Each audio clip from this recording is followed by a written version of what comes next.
This week's episode of Super Duty Tough Work is sponsored by South Hill Productions and their brand new instrumental album, Balancing Act 2. If that name sounds familiar, it's because South Hill Productions was one of the first sponsors of the Super Duty Tough Work podcast a couple years ago when they released their first instrumental album, Balancing Act 1. Produced entirely by Sean Carter, Balancing Act 2 picks up where Part 1 left off with raw, soulful, boom bap beats. In the words of the album's producer, Sean Carter, Balancing Act 2 captures the struggle, the beauty, and the healing found in the aftermath of great loss. Each track is an evocative soundscape that resonates with anyone who has ever faced adversity, offering both solace and strength through music. So, if you like soulful, boom bap beats, then Balancing Act 2 is out now. Please show some support for the sponsor of this week's episode by heading over to southhill.bandcamp.com and give his new project, Balancing Act 2, a listen. Back to the show. Super Duty Tough Work. The most infamous. Especially this week. Podcast on planet Earth. Back again, as per usual, doing the damn thing. I'm first going to apologize for my voice. It's been one of those weeks. Brother was down on some sick stuff. And, one of the casualties of this was my voice. Sleeping while breathing out of my mouth, which makes your voice all scratchy and dry. And so, my voice is going to sound a little bit off this week. But those of you who tune in, y'all know we do this shit regardless. We ain't gonna let a little scratchy throat stop these bars and bullet points from coming. Nothing stopping the bullet points and such. So we are here, glad to be back among the people. Glad to be dropping episodes regularly. We have a lot of things going on. Last week's episode was well received. Yes. Sticking with it, having grit, being a dog. All of those things very important, and we appreciate y'all joining this journey and letting us tell our story as it relates to those things. Illogic, how you doing today, brother? I'm good, man. It's Resurrection Day, Easter. Oh yeah, for those. Happy Easter Sunday, brother. Yeah, I'm nice and awake and ready to get this week started. Yeah. Got some beats to make. Okay. Yeah. It's been a musical week for me as well, brother.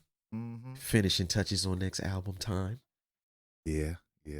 Tightening up the final mixes. See your stories. You know what I'm saying? I see how your stories be popping off. You know how we do these things, man. It's getting real. Trying to get it all tied up by the end of this month and move forward.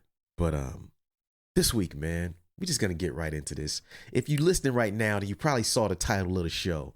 The title of the show is Little Brother Right About the State of Touring? As many of y'all know, we reviewed Little Brother's albums. We reviewed their movie. We're Little Brother fans. As MCs, Brothers is nice. They make dope records. They make the kind of shit we fuck with. Yep. Grown man music. So, by no means is anything we say in this episode meant to be disrespectful to those brothers. We got to get that out there. Might be some bars dropped in this one. Just got to get the... Might be some strays. A lot of strays, man. A lot of strays coming. Ooh. Jeez. And furthermore, we know that we have a lot of mutual friends with Fonte and Pooh. Shout out to Super. Shout out to Cesar. Shout out to all the brothers who we know who fuck with the pod and fuck with us. And they are friends with them, and RJ is done music with Fonte. And the degrees of separation are very small between us and them. Which is why we also want to say, again, nothing in this episode is meant to be disrespectful. And we will try to say everything we can in here with the utmost amount of respect for these brothers' career, stature in the game, and art that they've contributed. And so That said, there's a lot to talk about in this episode because there was an article that came out last week about Little Brother in the state of touring, where they had a lot of quotes about what they are experiencing in touring. And this article was forwarded to me quite a few times. I didn't go looking for this. I was minding my business, bruh. Just doing my thing, man. I ain't want no problems. I was just doing me, you know? But this article kept coming across my desk. Print, y'all should talk about this. Print, what do y'all think about this? Print, have you seen it? I sat down and read the article and I said, God damn, we got to talk about this one. I can't avoid it. Thoughts start coming to me. And so this week, we're going to read this article about Little Brother's comments about the state of touring. Some of which we disagree with. Some we do agree with. But we're going to talk about it this episode. And are they right about the state of touring? This will be a very educational episode for those of you who don't understand the business of touring, who have thought about putting together a tour, what it takes, what it means, who pays for what, how it works. We're going to get into all of that because we have to address this article. Because this article leaves some things out that should be discussed. And so we're going to talk about this episode, man. Respect to these brothers. Again, no disrespect meant to them. And we'll take a break. We'll read the article when we get back, and then we'll kind of get into our thoughts on it. We'll take a break, and we'll be right back. We got you stuck off the realness, the most infamous, you heard of us. Official podcast murderers, the show comes equipped with viewpoints to share. Grown man ideas for all those who care and want to grow, so go ahead and download. Every single week with a brand new episode. You're not alone in this world, cousin, so we share information and honest discussion and keep repping the culture like we supposed to. They spread gossip, but they never come close to. I can hear it inside their tone. They talk about the industry but never left their home. You get laced up with bullet points and such, plus empowering topics that they never would touch. You can put your whole network against a team, but Super Duty Tough Work's the MVP. Most valuable podcast on MP3. Priceless info, but all of it's free. So take these words home and think them through. Super Duty Tough Work is coming at you. You are now listening to Super Duty Tough Work with your host, Blueprint. Raw and uncut. Adult conversations. No shucking, no jiving, and no bullshit. This week's episode of Super Duty Tough Work is sponsored by South Hill Productions and their brand new instrumental album, Balancing Act 2. If that name sounds familiar, it's because South Hill Productions was one of the first sponsors of the Super Duty Tough Work podcast a couple years ago when they released their first instrumental album, Balancing Act 1. Produced entirely by Sean Carter, Balancing Act 2 picks up where Part 1 left off with raw, soulful, boom bap beats. In the words of the album's producer, Sean Carter, Balancing Act 2 captures the struggle, the beauty, and the healing found in the aftermath of great loss. Each track is an evocative soundscape that resonates with anyone who has ever faced adversity, offering both solace and strength through music. So, if you like soulful, boom bap beats, then Balancing Act 2 is out now. Please show some support for the sponsor of this week's episode by heading over to southhill.bandcamp.com and give his new project, Balancing Act 2, a listen. Back to the show. All right, folks, we're back. Super Duty Tough Work, Blueprint. My illustrious co-host, Illogic. This week we are talking about an article that was posted about Little Brother by a writer over at DJ Booth, and the article talks about the realities of hitting the tour. Hitting the road in 2025. And I'm just going to read it. It's a series of tweets. And so I'm just going to respond to this. I think this is is where it's at. I'm going to read the whole thing first, and then we're going to come back and we're going to talk about each part of it that that needs to be addressed. So I'll start from the top. It says, touring now feels like a 360 deal. Venues want a piece of everything, door, merch, and anything else you touch, and they're not helping you get people in the building. I spoke with rapper Big Pooh about Little Brother's final tour and the reality of hitting the road in 2025. Back in 2019, the plan was simple: reunite, tour, drop a documentary, and close the Little Brother chapter with intention. The pandemic derailed that plan, but 5 years later, Pooh and Fonte are finally finishing that mission on their own terms. This decision is not about burnout. It's about a system that no longer works for most artists, especially those who've built something real. End quote. Touring used to be where you knew that's where your money was coming from. Now, most of us are just hoping to break even. Promoters used to know your audience, Pooh told me. They knew who you were, listened to your music, and how to get them in the room. Now it's venues booking shows blindly and blasting the same email for bluegrass, rap, or rock. Artists are now expected to do it all: marketing, promo, booking openers, while venues take more than ever. Their quote is, "You start doing the math and it's like, this isn't making financial sense anymore. We're talking thousands to open their doors. Then they want 20% of your merch on top. And those venue costs, one spot quoted us $25,000 just to rent the venue. And I'm like, you're not making that just opening your doors on a regular night. So why are we being charged that?" Pooh said. That's why every tour starts with a spreadsheet. Every show is a math problem. What's the venue capacity? What can we charge for tickets? What's our travel cost? And what does that leave for us? If you want to make $30K from a show, but the venue only holds 250 people, do you know how much you'd have to charge fans for that to work? It's unrealistic, Pooh explained. Little Brother tours with 7 people who make the shows happen: Pooh, Fonte, their DJ, a sound man, a merch manager, a backup vocalist, and a road manager. If a show loses money, it's not a label covering it. It's coming out of mine and Fonte's pocket. That's a personal loss. It's from Pooh. The artist always gets paid the last. We have to make sure everyone else is taken care of before we are. And if there's nothing left, that's just what it is. We're not leaving our homes at 45 years old to sit in a 15-passenger van for 12 hours just to come home broke.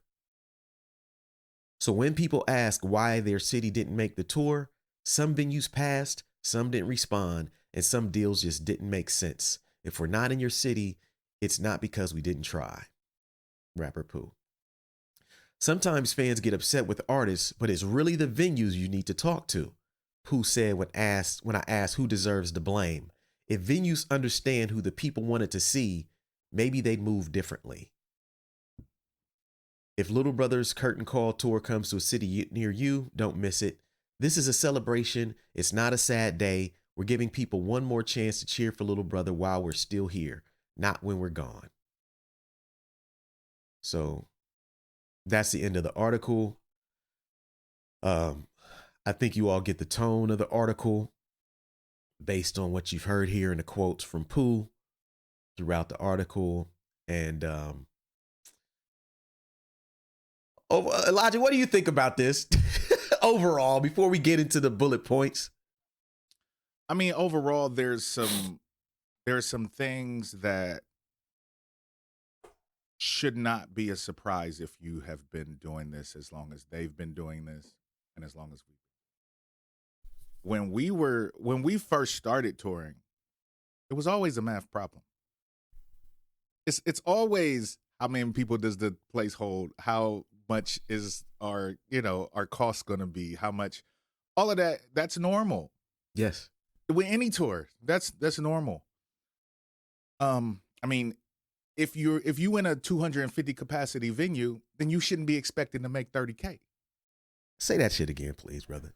I mean, if you're being booked in a 250 capacity venue, then that's one of those shows where, okay, we're doing this for gas money. We're doing this for, to pay for our hotels. We're not gonna, we're gonna have a $20 ticket. So whatever we make off of this is gonna go into the pot. But we got these other big shows that's gonna cover. You know what I mean? Like, Yeah. when you book a tour, especially if you're booking a larger tour, especially on their level, then there's gonna be some in between shows that aren't gonna make the money that every, a show in New York ain't gonna make the same amount of money that a show in, Pittsburgh is gonna make. Or, Yeah. you know what I'm saying? Like, it's gonna be different. So you have to factor all of that in. Every tour is a math equation that has to be figured out to make sure that you can do everything you can to make sure that you're in the black at the end of the night. And, some of the things on here I can agree with. Some of them I've never had to experience because I haven't been big enough, you know what I'm saying, to deal with some of those issues. But, I know you've been in some of these, venues where they do charge, you for merch and all that shit. So some of it I can't speak to. But overall, I think Pooh's kind of complaining about some things that you should already know and that aren't like a surprise. That shouldn't be a surprise to a touring artist that's been doing it as long as they have. Yeah, I couldn't say that any better, man. The overall, when I read this article, the first thing that popped into my mind was, coming from them? Mm-hmm. This is shit we was experiencing in 1999, in the year 2000. Not just in terms of like you said, saying that every show is a math problem that needs to be solved, where you have to know your expenses versus what you want to make and what you're going to make. That's not a artist problem. That's a business problem. Every single business has to deal with that reality. Every single tour you and I ever did, from the moment it was me, you, and Jermaine, and Bus, and Plead, deciding to go to Chicago and rap, and then deciding to go to fucking Minneapolis and do, that was 1999. We had to crunch the numbers. Mm-hmm. How much we get this van for, Bus? Hey, I work at Avis. I can get the van for nothing. Okay, cool. How much gas it take to get to Chicago? Okay, so it costs about 100. Okay, cool. This is 25. Okay, that's $20 each. Okay, rooms. Okay, but they could get us one room for one night. After that, we might get the other one moved. So, okay, cool. This has always been the case. Much of it for the shit they say in here, it's so, it gives me the impression that they don't have the experience at the things that I thought that they did. Yeah. Which is possible if you've been signed several times in your career. Yeah, it's kind of things that, other people take care of. You just get in the van and go rock. That's yes. It. You know what I'm saying? You don't take care of none of that. You know what I'm saying? You don't have nothing to do with booking. You don't have nothing to do with ticket price, even merch. You don't got nothing to do with none of that. You just show up and rap, and you get your your per diem, and you get paid at the end. You know what I'm saying? Like, that's it. Yeah. That's what this comes off to me. So we're gonna go down this thing quote by quote, and there's so many quotes in here, but it's like 8 total quotes. I guess 9 total if you look at the opening quote. The touring feels like a 360. So we'll call that quote 0. Then we're going to break this up and we're going to go down and respond to each one of these. And hopefully those of you at home will get to learn kind of how things work in the music industry and why artists like us who have been doing this a long time, doing it independently, might be a little bit confused by many of these quotes in this article. The very first quote of this article, we got to start there. Touring now feels like a 360 deal. Venues want a piece of everything, door, merch, and anything else you touch, and they're not helping you get people in the building. This could not be more false. It could not be more false. First of all, it's called partnership. You're in business with the venues. The venues put up staffing. They provide the venue sound. They got to pay soundmen. They got to pay doormen. They promote it as well. You're really doing a deal with every single venue you play in. It's a partnership. I'm in business with you. And if you throw a successful show, you're going to make more money than they do. Right? So when you start talking about touring is a 360 deal, it's not a 360 deal because you don't have to play the fucking show. Right? A 360 deal in touring is not little brother going out here being unhappy that they have to pay 20% of the merch to big venues, right? A 360 deal is what Jay-Z has with Live Nation. Artists like Beyonce have with Live Nation. Jay-Z has a deal like with Live Nation where he got paid like whatever, like $100 million 10 years ago or some shit like that for the rest of his life. He's got to work that money off every tour. They get everything from ads, sponsorship, ticket sales, parking, concessions, beer sales. They are truly getting everything. He truly has to work to pay that off. That's different than you saying, hey, venue down the street, y'all want to do a show on this date? Yeah, we want to do a show with you. How much y'all want? We'll take 20% of the door, give you 80%. All right, cool. You want to, can you pay for the sound man? How much is he? He's $50. Okay, after $50, the other 80% is yours. That's the deal most artists have. That's the deal Little Brother has. It's not a 360 deal. Jay-Z has the equivalent of a 360 deal. He can't go anywhere else. He can't take a show to another venue. He can't cancel his show and not play it. I think there's confusion here, and I think like they're causing confusion by even talking about it like this. Just so people know, when they talk about venues taking your merch, that really only applies to bigger venues. Yeah. So, for example, when I tour with Atmosphere is a big ass group. Or when I toured with Macklemore was fucking big. He was getting big, right? We were playing certain rooms that were like 1,000 to 2,000 cap. Once you get to those rooms that are like 1,000 to 2,000 capacity, those rooms are a completely different monster. They have people who will sell your merch for you. They have very official thing. They don't let people come in there and do whatever you want to do. Many of them do have policies where they will say, we want you to pay 20% of what you make on merch at the end of the night. Some of them expect you to pay it on the honor system. They'll stop by. Hey, how'd you do tonight? It was okay. All right. Yeah, look, you made that much. Don't worry about that 20%. Some of them will be there when you get there and they will count in all your merch with you. And they'll make sure that at the end of the night, they're going to count it out with you. And they're going to count the total and they're going to make sure they know exactly how you made. And they're going to give you the invoice. You pay them. You go on about your business. There's going to be venues who say they're going to do it and they don't even show up. And you just leave. I was an opener on on these shows. I wasn't the headliner.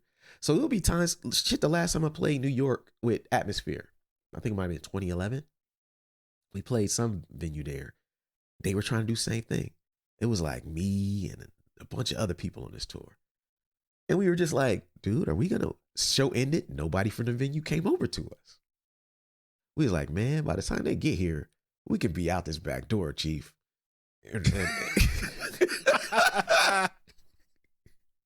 And you know what we did? Every opener on that bill got the fuck up out of there before they came there trying to get their money. That's just me.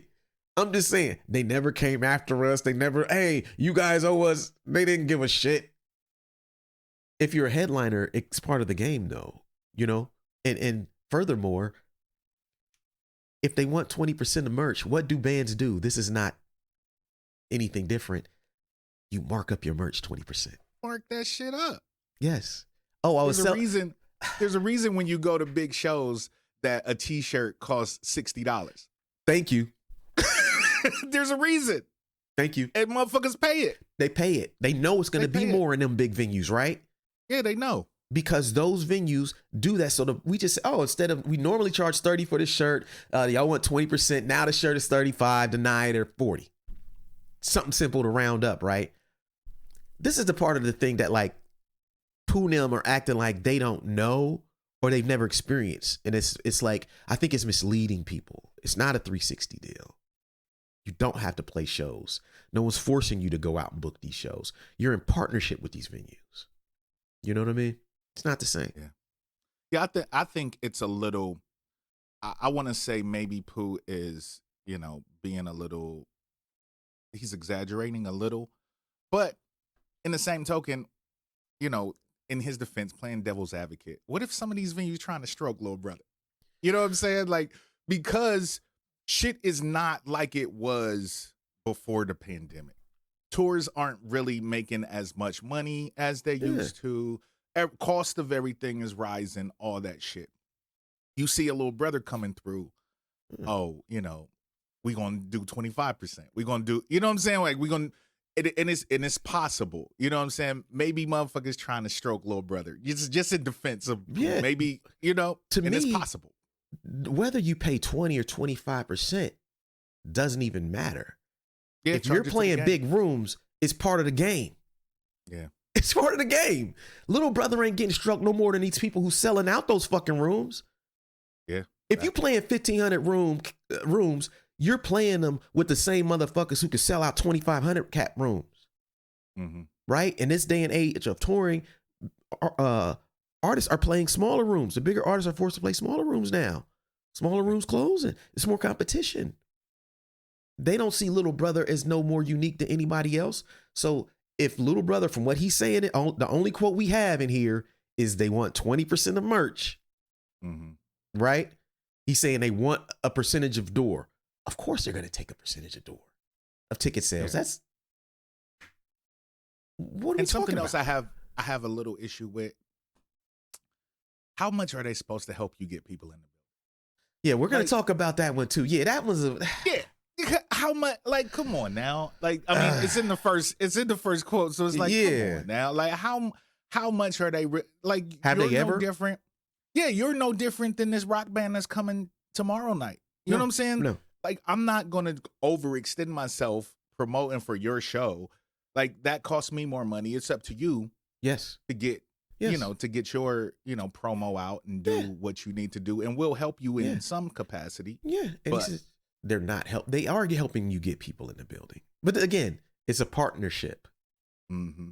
You know what I mean? Like when you and I used to tour, I remember back in like the weight room tour. You might remember this.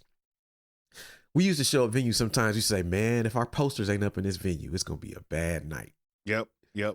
But the funny thing about that is, like, we knew even back then that it was our job to print 11 by 18 posters, send them to the venues. Send them to the record stores, get people to put them up if we didn't live there. It was our responsibility.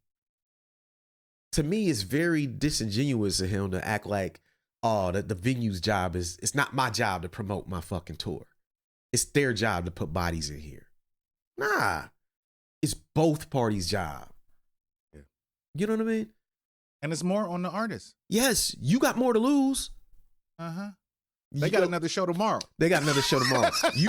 You flop in that venue, it's cool. They'll pay you your money. You'll never get booked there again. Mm-hmm.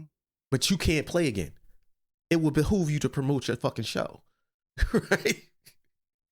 That's the first quote. That's quote 0. And this is why we want to talk about this respect, because it's like these little points are not being talked about. The business of touring, it's absolutely a job to promote. Most of us have bigger followings than these venues. Yeah. When's the last time I played a music venue that had more Instagram followers than me? It's my fucking job. They're not looking at it like, oh, you're off the hook, Brent. No, that's not the fucking truth. They're looking at it like you're going to be better at mobilizing your people than we are. Right? Yep. Okay. So quote number 1. They're saying touring used to be where you knew that's where your money was coming from. Now most of us are just hoping to break even. That's the first quote. And I guess the question there is, has touring changed since the pandemic? Absolutely. I would agree with him. We've talked about that here. Any of our friends who we know in music, from the largest acts to the smallest acts, will tell you turnouts are down across the board for most acts at this, especially in like bigger markets. No one is making what they used to. People aren't coming out to live shows like they did pre-pandemic, right? But the question is, has it, you know what I'm saying? Like, it's part of the game, right? Like, most of us, we always hope to break even. At least. Yeah. At least, right? Like, we're always trying to figure out what's going to happen. There are no guarantees in touring. For many artists, you know, they have seen something change. Like, I would look at a group like Little Brother and say, okay, they released what, one record since the pandemic? They have some classics, but, you know, and they did a tour right after they dropped that documentary, but they didn't do anything after that, right? That was 2019. Really dope record. Sometimes when you don't do things, your momentum falls off. Shit, I was driving a truck for fucking 2 years. I hadn't put out a record at all between 2018 and 2024. Momentum gone. You know, all that's nothing to do with the pandemic. I wasn't active enough to keep my momentum going, right? And so I've been building that back ever since. It happens to all of us. So yes, has touring changed? Yes. We all want to know where we want more guarantees in touring. It just doesn't happen, man. Yeah. It's an investment. You have to go and do it wisely, which is why I always stress with people I talk to about touring efficiently. Touring efficiently is basically knowing what it costs you to run your tour every day. How much do I spend in gas? How much do I spend in hotels? How much am I spending on promo for each show? Sometimes it's as simple as, you know, I just want to make sure I got posters for each venue. Maybe I send them 25, 50 posters. That's $25. Maybe I do a $25, $50 Facebook ad or Instagram ad. I'm 100 in on promo or something like that. You know, it's going to cost me $50 in gas to get from the last city to this city, you know, 4-hour drive, hotels, whatever, 100 in hotels, 200 in hotels. Some guys be spending $1,000 in just hotels every night. Yeah. Food. You got to know these numbers before you leave the house. Matter of fact, you got to know these numbers while you're negotiating what you're going to get paid. Yeah. Before the tour is booked, you need to have estimates of all these numbers. Yes. To make sure it's even worth it to go on the tour in the first place. Say that again, please. People in the back. Say that again. You got to have all these numbers worked out before you even decide to go on the tour to make sure that it's worth it in the first place. Thank you. At least estimates. Thank At least you. estimates. Because you should be able to get to a point where you know your expenses per day, per show, and on your off days, and you know what you're getting paid on every show before you even do the tour, to where you can say, this tour is going to lose money. Right. Right. I'm not finna do that. This don't make sense. Mm-hmm. I've had to do this before.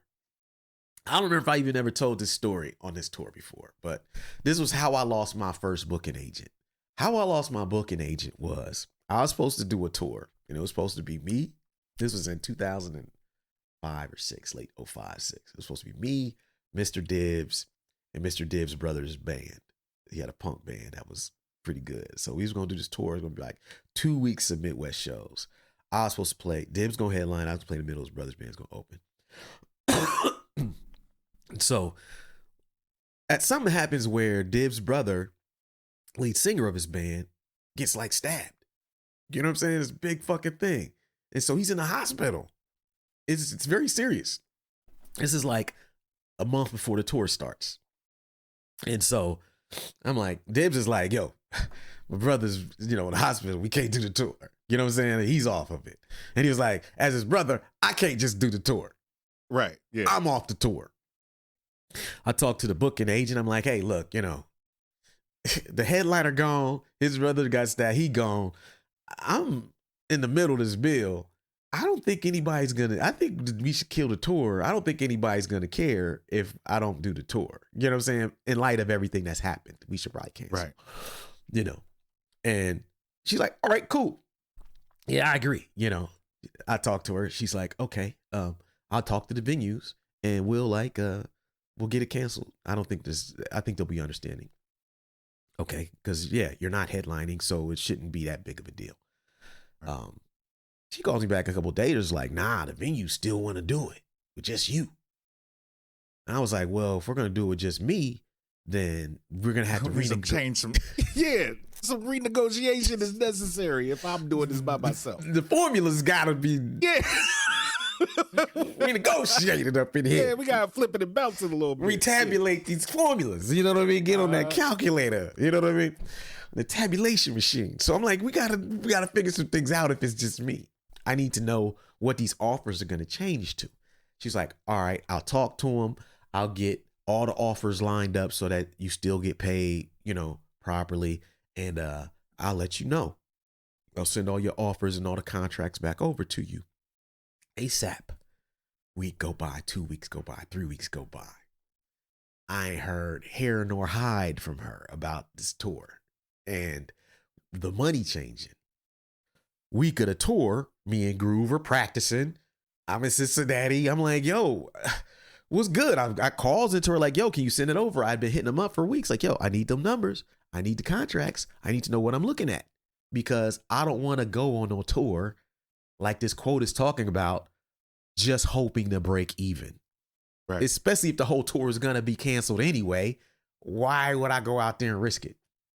And so finally, literally the day of the first show, I get sent the contracts, the renegotiated deals.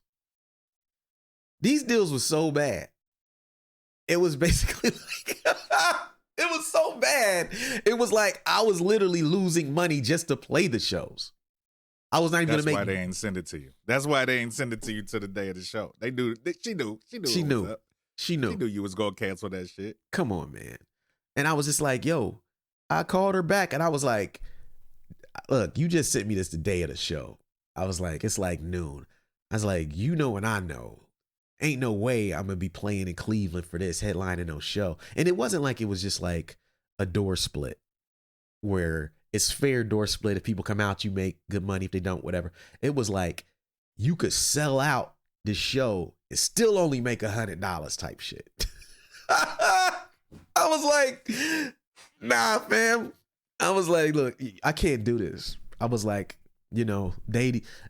at first they didn't want me to do the tour. You know what I'm saying? Then they called back saying, yeah, let's keep him. I was like, nah, I was like, I'm not doing this for this.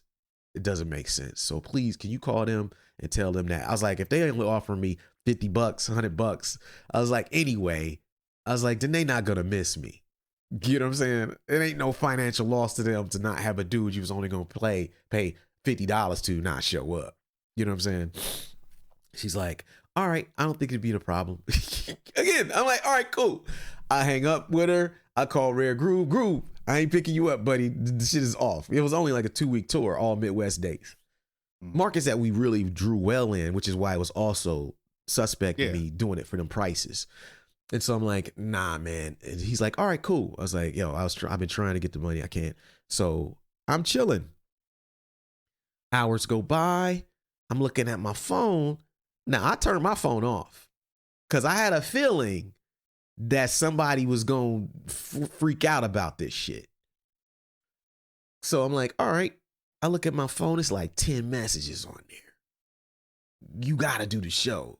You got to, blah, blah, blah, blah. Like, cussing me out. Like, nah, you can't just cancel. Everybody's pissed off. Nobody want this shit to cancel. Everybody this. I was like, yo. I think I texted back like, yo, I'm not answering my phone. The decision has been made. I'm not doing those dates. I told you. You told me it was no problem. You know what I'm saying? Mm-hmm. I was like, before you talked, I was like, look, man, I'm not doing it for those deals. And if you would have got me this information a month ago when I first asked for it, we wouldn't even be in this freaking situation. Thank you. Deliberately tried to get me to go out there, wait till the day of the show to give me the deals. You see what I'm saying? That's how I lost my first booking agent. This shit they're talking about ain't like that. It's not like that. Any deals offer they get, they should know well ahead of time what it is. You know, if you're a established act, you got a manager, a booking agent, all this stuff. They know well ahead of time whether you. Now, the question for them is, are their expenses in are they handling their expenses in a way that makes the numbers work? Because maybe Yeah, their expenses are messing up the numbers. That's the biggest question, because the thing is too, once you've been on a label, Yeah. you have a different expectation of what you need, quote unquote, Yep. when you go out on the road. Does everybody really need their own room? Because I put money on it. I put money on it that Yeah. they got 7 people touring. I bet they at least got 5 rooms. Absolutely. Absolutely. At least. Fontaine least. Pooh got Do their y'all- own joints. Oh, at least. I mean, and Yep, that's- they should have their own joint. Yep. But the Four merch star. guy and the tour manager, Yep. they should be sharing a room. You know what Yep. I'm saying? Like, it Yep. should probably be 3-4 rooms max. They Yeah. probably at least got 5, if not 7. Yeah. Yeah. You know, like when you start to get back into the independent world, when you come from the signed world, things have to change. Expectations have to change, you know, and I'm wondering if some of that stuff is overlapping and messing up the numbers on the back end. Oh, I agree. Absolutely. I think it is too. I think it's just the expectations are much different when you are hands-on and it's your thing now. There is no label covering this, writing the checks, no tour support. There is no middleman. It's you. You're the boss. You own the touring business now. But yeah, so that's point number 1. Before we go any further, we want to take a second to tell y'all to check out the new album, Relocating Grains of Sand, by Philadelphia artist The Taste of Vomit. Love is patient, love is kind, love is yours, love is mine, love is comfort, love is joy, love is loud, love is coy, love is safety, love is hurt, love is easy. Y'all already know that if we co-sign an album for this podcast, it's got to have dope beats, dope rhymes, and be original. And Relocating Grains of Sand gives you all of that.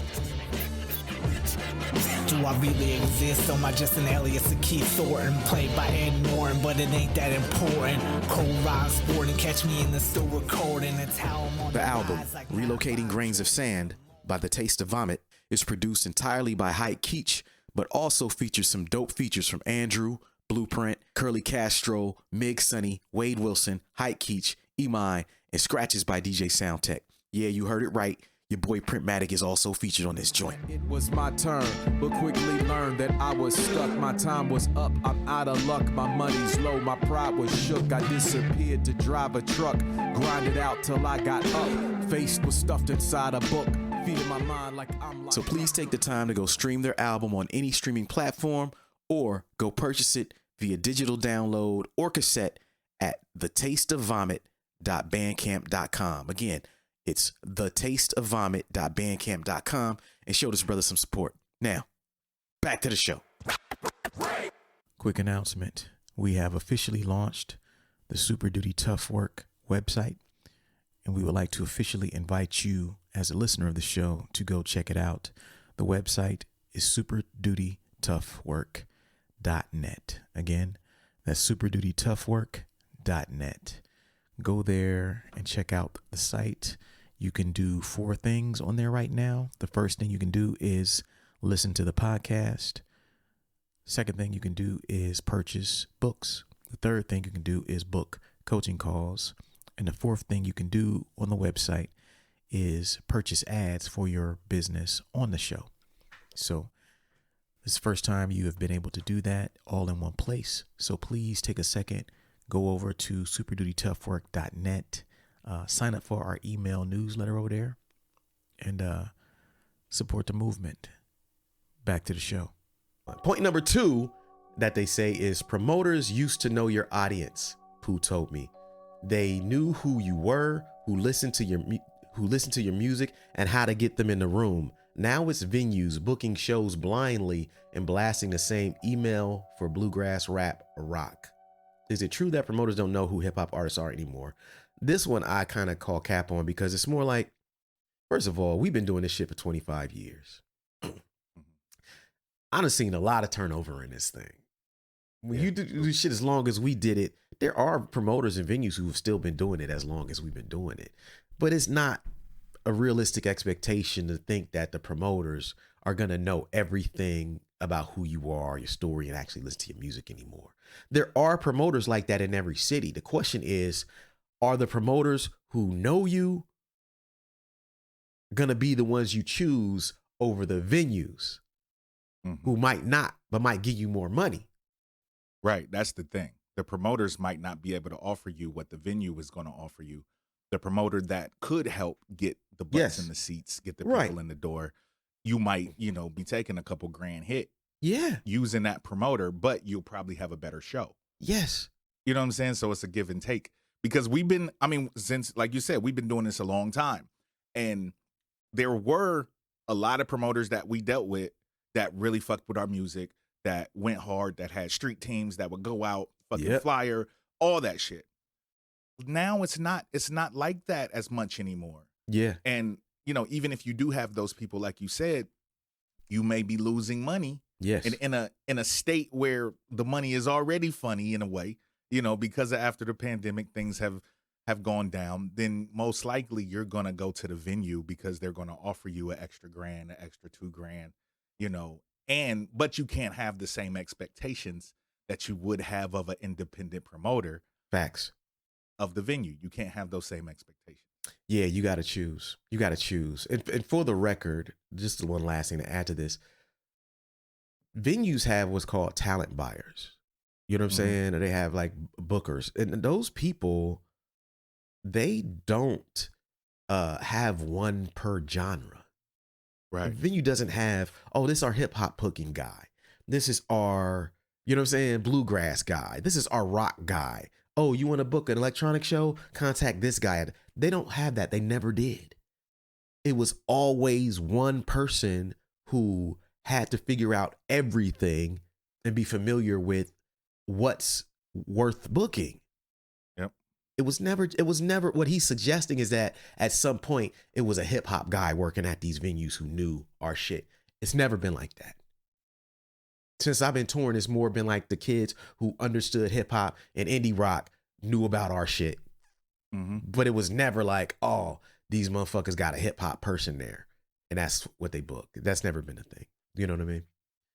Yep. So yeah, it's gonna always be the same email address for bluegrass, rap, and rock for what he's talking about. Yes, it's always been that way. Especially now, because now when you have a single person, all they really do now is probably check your social media, to see what your followers are like. See, that kind of thing. Like back in the day, you kind of had to depend on the independent kid in the neighborhood that knew what was hot and knew, you know what I'm saying? They created those relationships with the venues because they came to every hip hop show. Yes. They came to every rock show. They came to every whatever show. So they got a relationship with probably the venue owner or the bartenders or so on and so forth. And they created that relationship because you needed somebody with their ear to the street that knew what was worth booking and what wasn't.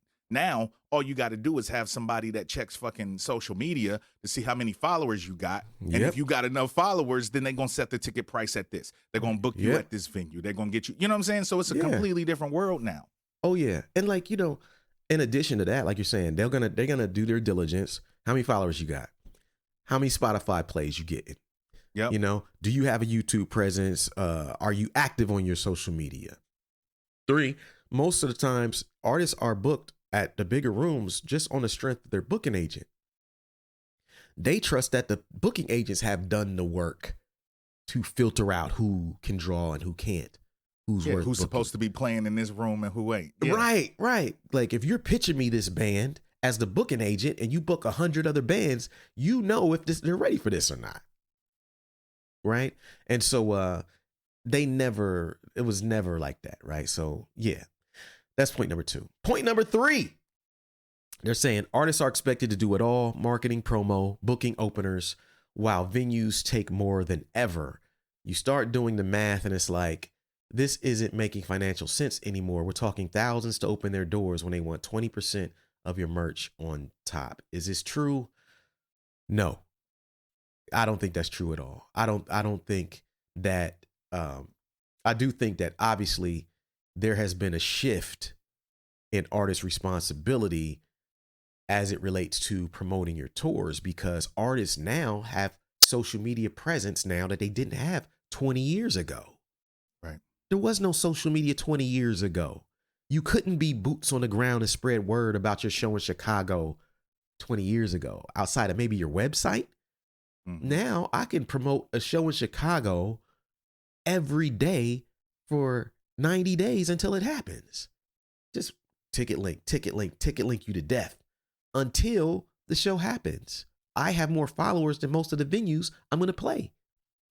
So him saying artists are now expected to do it all, you were always expected to market. It just depend on how. Back in the day, you had to send promo. You had to send your posters, your 11 by 18s. You had to send them handbills. You had to try to get a street team or people who were willing to volunteer to put your flyers in record shops in those cities. We used to do that. We would send out these packages of, okay, here's some stickers. Here's some flyers for the show. Here's some posters. Do I got anybody in this city who want to help? Hey, yo, I got you, man. I'm your #1 fan in Sioux City. Send me a pack. I'll get it up around the city to promote your show. It was our responsibility. Always was. Always was. Yeah. You know, booking openers. You can book your own openers. If you don't want to book your own openers, you better be okay with some shit you don't like playing before you. Right. Fuck up your whole vibe. Yeah. And getting paid maybe what you don't want to pay them. Mm-hmm. So you can do more. And so when he starts talking about 20% of your merch, again, this is the number. This is the only number he's complaining about. Mm-hmm. That's standard in all rooms that are like $750 to $1,500 cap. From what I've seen, it's just a standard. And for bigger artists like him, that's what it's going to be. Just raise your prices 20%. It doesn't matter, Pooh. Pass it on to the consumers. I think this is another one of those quotes that shows that as they were on a major, you know what I'm saying? A lot of these things they did not have to take care of. Yes. Because all of this is normal. Yeah. All of this is normal stuff. Like, you know, I mean, we wanted to book our own opener. Yes. You know what I'm saying? Because we wanted to make sure that the entire show was an experience that was good for the consumer because we knew what our fans liked and we knew what they didn't. Yes. You know, booking and promo, marketing, all of that stuff. Like you said, we've always had to, you know, have a big hand in that part of it to make sure that we had a good show. Because again, the venue got another show tomorrow night. They're not putting, you know, $1,000 into promo for your show when they got 5 other ones coming down the pike that have just as many, if not more, fans coming to the show that they got guaranteed. So, you know, this some of this stuff is really showing that, you know, Pooh in particular, because Fonte, there's no quotes from Fonte in this article. No, to keep in mind. But you know, from Pooh in particular, it shows that maybe he has not been as hands-on with, you know, shows and things in his career as a lot of us other artists are. So maybe to him, some of this is a surprise, which is disappointing. You know what I'm saying? And it shows why you should, you know, want to have a higher stake in your career and really know what's going on. So when you see things like this, it's not a surprise to you. Because I've never personally played in a venue where they took parts of my merch. Yeah. But I know you have. I know, you know, Atmosphere. I know, you know what I'm saying? Like, I've been at those shows where I've seen it. You know what I'm saying? I've seen the things posted. You know what I'm saying? 20% of merch, 15, 10%, whatever. I've seen that, so I know that has always been there in the bigger venues. So that shouldn't be a surprise. Like, it's really showing that, you know, maybe cats ain't been as hands-on as they should have been in their independent, quote-unquote, careers. Yeah. You know what I mean? Yeah, I agree. And just to add one little thing about promo now I tend to look at it like a partnership, like I mentioned, between me, that venue, or me and that promoter. I do like Facebook. Like, let's look at my Columbus show that I just did a couple weeks ago. I did Facebook ad for it. I paid for Instagram ads for it, several. You know what I'm saying? Leading up to it, targeting Columbus fans, targeting people in Ohio, and all of them did well and helped sell tickets. It's my job because I want to see the show successful. Plus, I make more. So why wouldn't I budget $100? I spent, you know, I designed a flyer, poster. I printed 25 posters, 500 handbills, passed them out. That probably cost me $100 for that. $100 on promo. I spent $200. But I was in a partnership with the venue. They're like, we'll give you 80% of the door. We'll keep 20% of the door.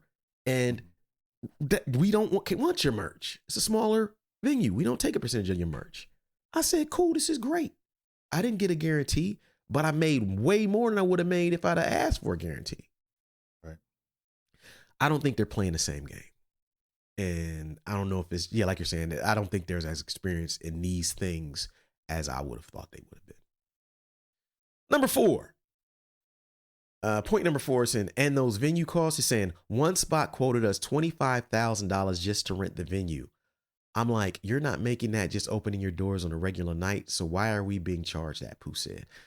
This quote makes no sense because like, well, why would you try to pay to rent a venue? You're a touring artist. Like you don't just approach a random venue. Hey, I want to rent this venue. You don't rent a venue unless that's a whole different game than what you're playing. You want to play a show in a venue. People who rent venues are like corporate entities. You know what I'm saying? Like they're not touring artists. Yeah, and if your booking agent is doing this, then that's who you need to have a conversation with. Yeah. Because your booking agent shouldn't be putting you in a position where somebody is charging you $2,500 or $25,000 to rent a venue. Exactly. Like your booking agent should be going to already established venues. Like these things shouldn't be a surprise. No. Like your booking agent should already be going to well-established venues where, you have deals like, we'll take 10% of the door, 20%, whatever. You know what I'm saying? But renting a venue and you're not playing in small cities. It's not like you're playing in Sioux City, or, some small Youngstown, Ohio. You know what I'm saying? Like you're not playing in places that don't have venues that will accommodate you.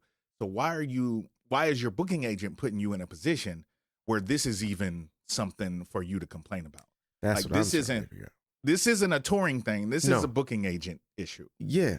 And then which begs the question, who's the booking agent? Is Fonte the booking agent? Yeah, who is booking? Who's booking his tour? Because this is making me think that Fonte is booking it. And he's talking of, hey, how much to rent the venue? You should never ask a venue that shit. You don't want to rent a venue. Because it is going to be about 25. It is going to be something like that. Yeah. To rent the venue, it's going to, especially if it's a 500 to, 1,500 cap room. Yeah. It's going to be something crazy. Yeah. To rent the venue, that's not how that game works. It shouldn't even be a conversation artists like us have. That's not how touring works. And so, So that's number 4. We'll take a break and we'll be right back. Are you an artist who has the talent to succeed, but has a hard time executing? Do you have the will to win, but lack the plan? Are you tired of having great ideas that never come to fruition, or starting new projects but never finishing them? If you answered yes to any of these questions, reach out to me at superdutytoughwork@weightless.net to book a one-on-one coaching call. Tell me a little bit about who you are, what you're trying to do, and I'll see if I can be of service to you. Have a great day. Before we go any further, we want to take a second to tell y'all to check out the new album, Relocating Grains of Sand by Philadelphia artist The Taste of Vomit. Love is patient, love is kind, love is yours, love is mine, love is comfort, love is joy, love is loud, love is coy, love is safety, love is hurt, love is easy. Y'all already know that if we co-sign an album for this podcast, it's got to have dope beats, dope rhymes, and be original. And Relocating Grains of Sand gives you all of that. Do I really exist? Am I just an alias of Keith Thornton? Played by Ed Norton, but it ain't that important. Cold ride sporting, catch me in the store recording. It's how I'm on the album, Relocating Grains of Sand by The Taste of Vomit, is produced entirely by Hype Keach, but also features some dope features from Andrew, Blueprint, Curly Castro, Mig Sonny, Wade Wilson, Hype Keach, Imai, and scratches by DJ Soundtech. Yeah, you heard it right. Your boy Printmatic is also featured on this joint. It was my turn, but quickly learned that I was stuck. My time was up, I'm out of luck. My money's low, my pride was shook. I disappeared to drive a truck, grinded out till I got up. Face was stuffed inside a book, feeding my mind like I'm like. So please take the time to go stream their album on any streaming platform or go purchase it via digital download or cassette at thetasteofvomit.bandcamp.com. Again, it's thetasteofvomit.bandcamp.com, and show this brother some support. Now, back to the show. Quick announcement. We have officially launched the Super Duty Tough Work website, and we would like to officially invite you as a listener of the show to go check it out. The website is superdutytoughwork.net. Again, that's superdutytoughwork.net. Go there and check out the site. You can do 4 things on there right now. The first thing you can do is listen to the podcast. Second thing you can do is purchase books. The third thing you can do is book coaching calls. And the fourth thing you can do on the website is purchase ads for your business on the show. So this is the first time you have been able to do that all in one place. So please take a second, go over to superdutytoughwork.net, sign up for our email newsletter over there, and support the movement. Back to the show. All right, we're back, folks. We're talking about his little brother to write about touring. You know, some things we agree with them on. Many things it appears that we don't. I think there are just some expectations on their end that are kind of different. So we got like 4 more things that they said in this article that we're going to break down. And point number 5 they make in this article is something we covered earlier, but they said, that's why every tour starts with a spreadsheet. Every show is a math problem. What's the venue capacity? What can we charge for tickets? What's our travel costs? And what does that leave for us? As we mentioned earlier, that's always been the case. That's always been the case. I remember the last tour I booked for you. I'm pretty confident because I negotiate all the deals. I sent you a spreadsheet with the money, everything, the driving distance between the cities, and with the total. And it was up to you to decide how much can I spend every night to where I go home with this. You know what I mean? Like, it's always a math thing. You can't just, you have to know the numbers, right? And so, you got to know the numbers to make the decision on whether it's worth it. Yeah. I mean, tours get canceled every day. You hear about artists canceling tours. We're going to reschedule this tour. The reason that the tour got canceled is because the math didn't math. You know what I mean? Yeah. Most of the time, that is the reason why a show gets canceled, the tour gets canceled, because the math ain't mathing. Right. And so if the problem to me seems to be, if the math ain't mathing, why you still doing it, fam? Yeah, the math wasn't mathing before. Yeah. If it's not, like, are you telling us that it's not a course? You know, but it's just part of it. I learned this even in like trucking. My 2 years in trucking, this is not something that's unique to music at all. It's in trucking. They tell you to know like your numbers. You got to know what it costs you to run in trucking. What's your rate per mile? What's your cost per mile? And you have to know how much it costs you in gas, insurance, and trailer rental fees, and tolls, and booking fees, and all of these things. You got to know this shit down to the cent in trucking, so that if you know it costs you $1.05 to run a load, any load, then why would you take a load that only pays $1.10 per mile?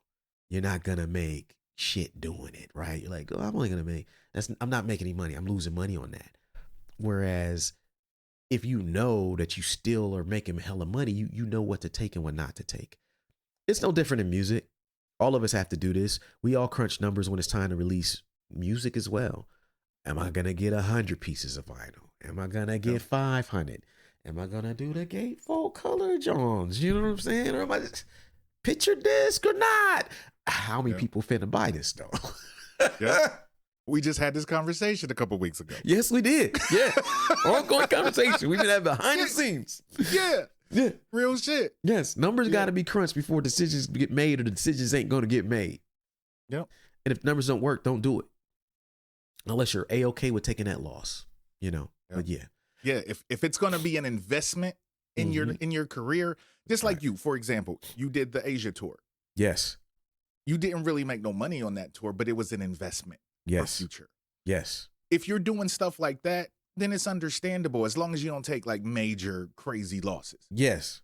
You know what I'm saying? But they're at a point in their career where they shouldn't be making investments anymore. No. You, No. you know what I mean? No. So math got to math, you know? Yeah, they got to make money. Yeah, I lost $500 on an Asia tour, and that was like an investment in getting over there, and I wanted that experience. Plus, I took 2 weeks off over there. It was kind of like, it worked. And most artists would do that. It's like, hey, man, you want to lose $500 to go hang out in Asia for like a month?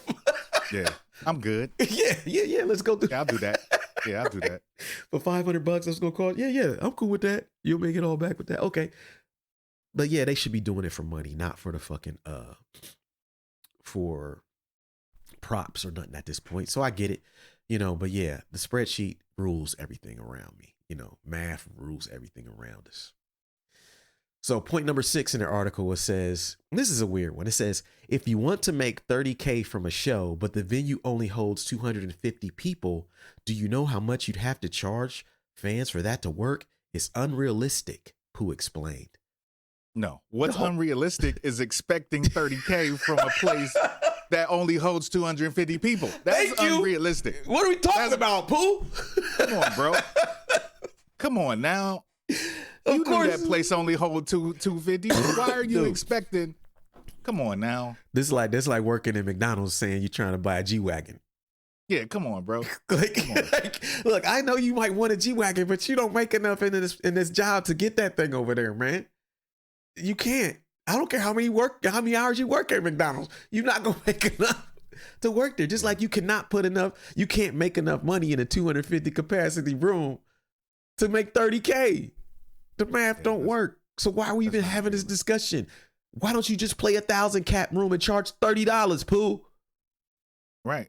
Or if the reason that you in a 250 cap room is because your booking agent knows that in this city you can't draw more than that. You can't draw more than that. Or you can only draw 300. Right. And we're going to do a 250 cap room to sell it out. Yes. So we can charge maximum on the tickets. We can charge $25. We can charge $30. You know what I'm saying? To maximize what we're going to get. But the reason that you win that 250 cap room is because that's not a 30K city for you. Yes. Yes. That's the realistic part of it. Yes. But they don't want to talk about that. It's very simple. This goes to that experience thing. Again, a lot of these quotes go to that inexperience of booking your own shit or even just having the knowledge. Yeah. Because it was a long time before I booked my own shows and stuff, but I knew how things worked. You know what I'm saying? I knew how things worked. So it wasn't a surprise when you sent me that spreadsheet and I'm like, okay, how much is a hotel going to cost here? Do I find me a place to crash on somebody's couch here because I'm only making X, Y, and you know what I'm saying? There's things that I knew, but I hadn't had to deal with.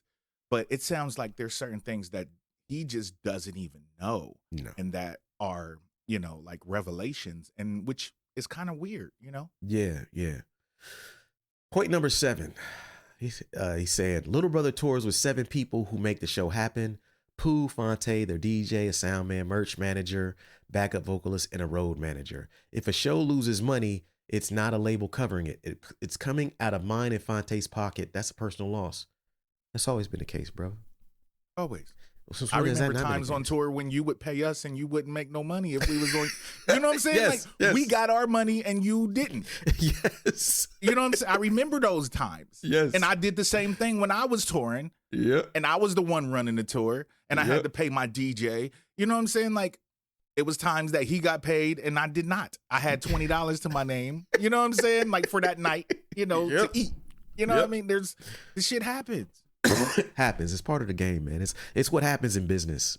You see, when you own the business, you take all the risk. Yeah. Right? You're not an employee. You own the business, Ponte. Pooh. You know what I'm saying? They own the business. They own the touring business. So at the same token, when the business does well, the guys who have fixed income or fixed money to get, like your tour manager, your backup vocalist, your road manager, your sound man, your DJ, they get paid the same amount every night. Right. But when you make way more, they don't make way more. Right. It works both ways. You take all the risk, which means that when you lose money, it's a personal loss or business loss. But when you make money, you make money. That's the risk and the reward of being the owner of that business. Yeah. And that's what they're not talking about here. You know. Yeah. And maybe do you need a backup vocalist? Hello. You know what I'm Hello. saying? Like let's talk about efficiency. Sound man? You gotta have a sound man?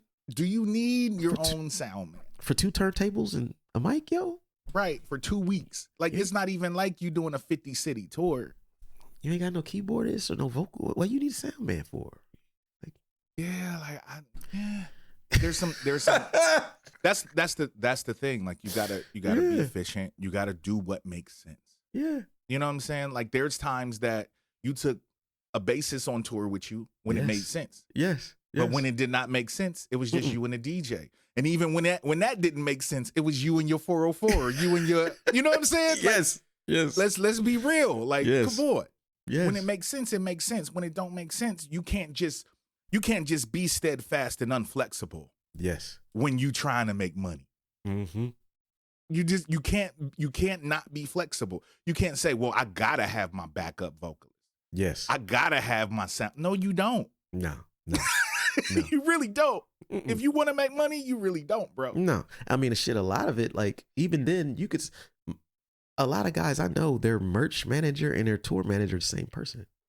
Yeah, that's how we always did it for the most part. Yeah. Like, if we had, the tour manager can do your merch. They're just chilling all night anyway. After the doors open, they handle your merch. Everything settles down. Cool. You come to the merch table. They go settle up. You get out of there. But you got a merch manager and a road manager. Some of these things can be consolidated. I think it could just be Pooh, Fonte, DJ, and your tour manager, merch manager, and you can make that shit happen with 2 hotel rooms. Yep. Yep. Even 3. If 3 Pooh, max. If Pooh and Fonte wanted their own room, Yeah. DJ and tour manager share a room. That's it. Maybe in bigger cities, you cout down to 2. Yeah. Or y'all pay that out of your own pocket if y'all want your own joint, that it don't come out of the Yeah. tour's money. Or in the bigger cities, the venue might swing for an extra room. Yeah. That's then you don't have to worry about that. There's Yeah. so many little nuances to each city, to each tour that don't get talked about in this article. There's a lot of blanket statements that don't completely make sense. Absolutely. I never had a label covering. I know labels do tour support. That's a real thing. They do kick in money towards your tour expenses, but that's such a long ago thing. And even then, it's like, it ain't no gift. It's a loan. Right. Right. Right. They loaning you money to help your tour be successful. Yeah, you owe down, bro. Check I'm that in bill in. pocket. Tap them Yeah. pockets. Big Shug. Yeah. Yeah. Check Yo, that bill Debo. in. Like, Yeah. What you got on my 40, homie? What you got on that tour support, Chief? I'm gonna need that back. Oh, you trying to get paid off them records? Hey, let me get the tour support back first. Then we Yeah. talk. Yeah. You weren't talking that shit when you need somebody to pay for them hotels. You ain't hate the label then. Everybody love the label when they paying that tour support. Yeah. All right, the final point they made is, there's 2 more. Artist is the last to get paid. It says, we have to make sure everybody else is taken care of before we are. And if there's nothing left, that's just what it is. We're not leaving our homes at 45 years old to sit in a 15-passenger van for 12 hours just to come home broke. Of course, who was? But no one's making you do it. Right. Is anybody making them leave their house? This goes to that experience thing again. I don't understand why this is a surprise. Yeah. You know what I'm saying? Like, yes, that's what, when you, like you said, when you own the business, you assume all the risk. You Yes. put the money up. Yes. So whether you make money back, you get paid last. You Yeah. hire people, and people are guaranteed a certain amount of money every night for the tour. Yep. Whether you make money or not, you got to pay them that money. Yep. You know what I'm saying? Like, this is not Business rocket expenses. science. Yeah. I don't get it. Yeah. I don't understand a lot of these points in this article, why they are surprises. Yeah. Why there's complaints about these things that are just normal tour things. Yeah. Yeah. And like you said, like, I've been on tours where I didn't make nothing that week and I still paid brothers. You know what I'm saying? Mm-hmm. Hey, look, I ain't make nothing, but I know this was, and we've been on the weeks where you like, it's slow. You play 3-4 shows in a row. They got like 10, 30 people. And you like, man, I hope we still got paid tonight. The openers be looking at the headliner like, whoo, this week not going to be good come Friday. Right. But I always felt like, look, I don't want y'all to be thinking about that. If I say I'm going to pay you this much every Friday, I'm going to pay you this much every fucking Friday. Yeah. Whether the people come out or not. And so some weeks it would be like that. I would still get y'all bread, or somebody else. I'd be on tour with somebody else. We that bad. They still give me my bread. They be like, look, don't worry about that. Then the next week things might pick up and you right back up. You know what I mean? Yeah. Like, But I still get my salary at my job, even if it's a slow week. hello. You know what I'm saying? If I don't have to work 40 hours that week, I still get paid my 40-hour salary because that's what the agreement is between me and my job. Yes. And the owner of that business might have lost money that week, Exactly. but that's none of your concern. That has nothing to do with me. He chose to take on the risk of hiring you Mm-hmm. because he wanted to do a certain thing that you do well. And he's completely cool with the fact that sometimes I might lose money. I might have a bad week. Mm-hmm. Stock prices might fall. Yep. Our reserves might drop. Our inventory might get destroyed in some freak accident. You know, we might have some hard drives crash. We might have people quitting on this side of the globe. It might be a bad week, but I still got to pay that man. Yep. Thursday night, his auto deposit, direct deposit need to be there. Yep. Yep. And it is. Yes. And it is. But the same thing happens on those busy weeks too. Yes. Because I'm a salaried employee, I Yeah. might have to work 60 hours. Yep. And you don't get You no know what extra I'm saying? bread. I don't get no extra bread for that. No. So the shit balances out if you do it right. If you Yes. plan how you're supposed to plan and you have the expectations you're supposed to have and you understand your industry, Yep. then eventually the shit balances out or you get out of business. Yes. One or Same two. thing. One or One of the one or two's gonna one happen. or the other. Yeah, one or Yeah. the other. Yeah, same thing for touring, man. So number 8. Oh, the number 8 point, he was just saying, some venues passed, some didn't respond, and some deals just didn't make sense. If you're not in your city, it's not because we didn't try. Yeah, it's part of the process. That's part of it. You know, every time I Yeah. tour, you know, there's certain cities that are good for a while. Some cities are bad. You know, and like we mentioned earlier, post-pandemic, touring has been different. Also, just like there are people who don't do it, who did it the last time you tour. It's natural. Some people come, some people go. If you've been around, your artist's been around for 25 years, this is just part of it, man. You know, there's an ebb and flow. There's going to be times when you have cities that are your jam. Some cities that never fuck with you will be wanting you to go there. And this is also why I always tried to make sure we were playing and working and developing the smaller markets. Mm-hmm. Because the more you rely just on the bigger markets, the more volatile it gets for you. Yeah. You know, if you just chasing LA, New York, Chicago, Atlanta, Miami, DC, I feel for you. I feel Get for dark. you. It get dark very quickly. Very quickly. Very quickly. Whereas guys like us, we're like, oh shit, Omaha, Lincoln, Yep. Duluth. Mhm. What's good? You know what I mean? Yep. Ann Arbor, what's good? You know, like, hey. Yep. Traverse City. Traverse City.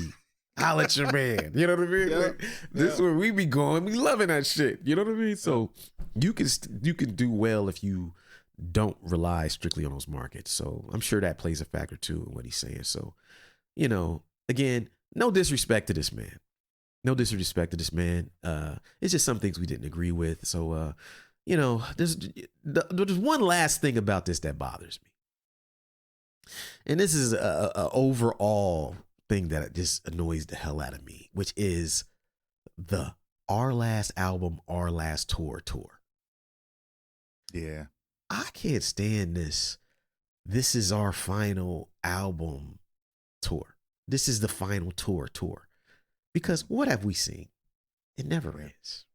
It never is. It comes off now as like a grift, like a way to make your fans rush to buy tickets by telling them this is your last tour or this is the last album. And it just comes off as marketing to me. And that part of this thing is not lost on me. Because there's a part of me, the conspiracy theorist part of Blueprint, who was like, this whole article was just an advertisement for them to sell tickets on some guilt the fans into feeling a sense of urgency. And I don't want to accuse them of that, but every time somebody does this, it like plays out like, okay, they disappear for a couple years. Cause it's like, yo, just 3-4 years ago, these dudes had a brand new thing. Yep. They made a whole documentary saying that, that Ninth Wonder was the problem. Mm-hmm. And all they had to do to get to the bag was to get Ninth out the way. They made a whole, isn't that basically what happened? Ninth was the problem, allegedly. Yep. Ninth gone, and what's this? This should be the best time of your careers. Ninth ain't the problem. You can produce your albums, you can control your own tours, you can play your whole catalog now, and now we doing this. Now they quitting. I don't like that part of it, man. Yeah, I can see how, because it would be understandable if we ain't heard from you in 5 years. Oh, we ain't doing nothing. You know what I'm saying? That makes perfect sense. You know what I'm saying? And you might do a show here and there out of the blue, which is understandable. All kind of groups. I mean, look at the Fugees. Yes. Like they've been broke up for years, but every now and then they'll pop out. All three of them. You know what I'm saying? When the numbers make sense. When the numbers are right, they will pop out.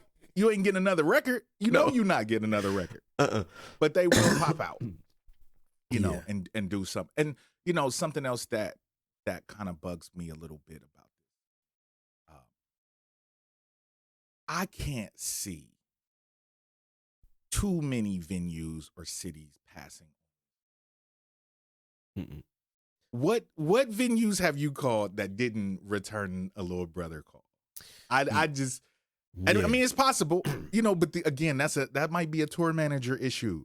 You know what I'm saying? Instead of a venue issue, right? That might be a tour manager issue, because I can't see you calling Columbus, Ohio, trying to get the Newport and somebody not returning your call. Yeah. I can't, or Scully's, or you know what I'm saying? Like, I can't see. Right. I can't see it. I don't understand. I think that's a tour manager. Yeah, I agree. I mean, that's why I said, like, I don't think it's really an issue with interest as much as it's an issue of expectations. I think their expectations are not aligned with the business realities of having to pay for everything in 2025, and everything falls on you, and I think that's where the disconnect is. Because like you said, ain't no way there ain't no interest in Little Brother as a touring entity. That's not even a thought. They are a draw. They're going to continue to be a draw, and just to add on to what you said about, like, it will make it'd be different if dudes were just chilling and they're just like, okay, we're not going to do this no more. That's my hope. One of my biggest pet peeves about the final tour thing is, how come nobody don't wait till after they tour to say this our final tour? Yep. That was it. Mm-hmm. If you made it, thanks for coming out. Thanks for being on this journey. How come nobody drops the record and it says that was the final record?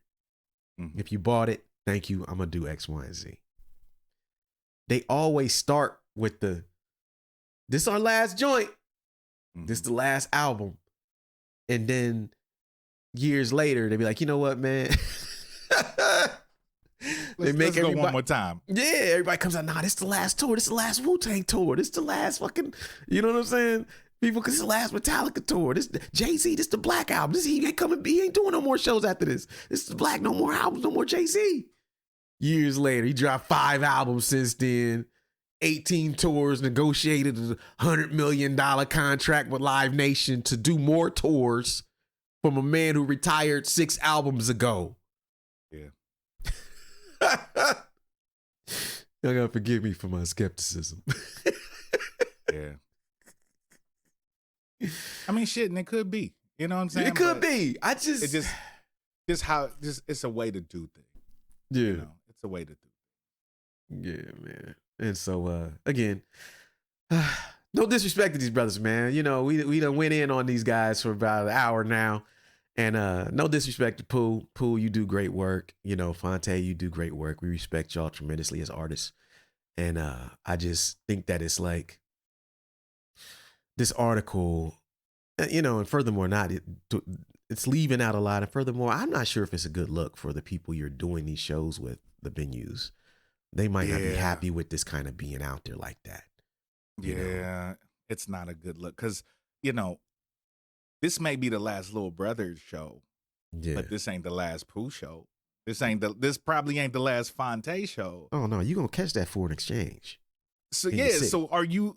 Is it really smart to be kind of disparaging venues right before you hit the road? Yeah, that's not a good look. Yeah, that's not a good look. You know, it's like calling your wife fat before you go on vacation. You know what I'm saying? Like, you know what I mean? Like getting in an argument before you get on the plane to go on vacation and then expect it to be an enjoyable experience. Like, you know, she's not gonna feel sexy. You're not gonna get none that whole week. It's a wrap. It's a wrap. It's gonna be a rough week for you. Yeah. Oh, that's funny ass analogy, but it's so true. They out here calling their wives fat. You're fat. You're fat. But meet me out at the club. Let's go out next week. Let's go out. Yep. Let's go have some fun. Right. So, man. So, yeah, that's it for this week, man. That's it. I hope y'all learned something from this episode, man. More so than anything. You know, the thing about these episodes, why we try not to do them as often is because, you know, we the most infamous. We get into like these dust ups sometimes when we do these episodes because people can't distinguish what we're saying versus the artist, you know. Little Brother is one of our favorite artists too. I guarantee you, we know the words to a lot of their records, man. And own and have bought many of them. You know what I mean? So, I don't want anybody to get that impression. Like I respect them tremendously. I know Illogic does. We know many of you do as listeners, and so we're not trying to disparage them. We're just trying to speak on this and use this article as a teaching moment for how touring really works. And why this article may not be sharing enough to really let you know what's really going on, you know? So I hope you got something out of this, you know? That's it for this week. We will see y'all next week. Peace. Bruce. Thank you for listening to Super Duty Tough Work. Subscribe to the podcast on iTunes. Follow the podcast on SoundCloud. Peace. Shoot, I got styles already that's more complex that nobody know about. I mean, super duty tough work.